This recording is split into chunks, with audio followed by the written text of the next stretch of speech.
Transfer to you and to another person. No? Right? So that's an example. Okay, next. Number 3. Number Food and drinking water. Infectious diseases can be transmitted by contaminated food and water.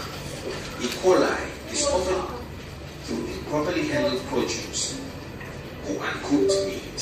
Okay, so like food and drinking water, for example, if the water is not 100% clean, for example, who here get water from the faucet?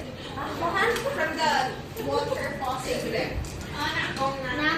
Yeah, like for example, if the faucet you open and you get water and you drink. Have you tried that?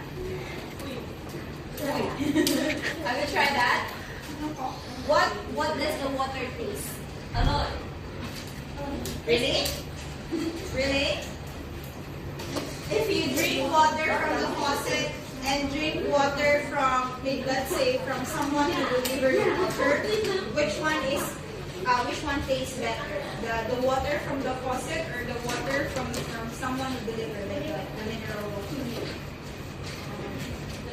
Right now, for example, I will ask you to get water from the faucet, and then that water, which one is better?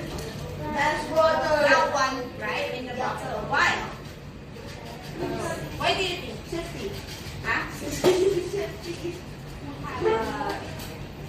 It's mineral. It's mineral. What do you mean by mineral? Food. Why? It's cleaner, right, than the water from the faucet. So there are signs, like some places, like for example, in Africa, okay, in Africa, there is no clean water. People don't have a choice. They drink this. I show you a picture, but it's part of the lesson. Water in Africa.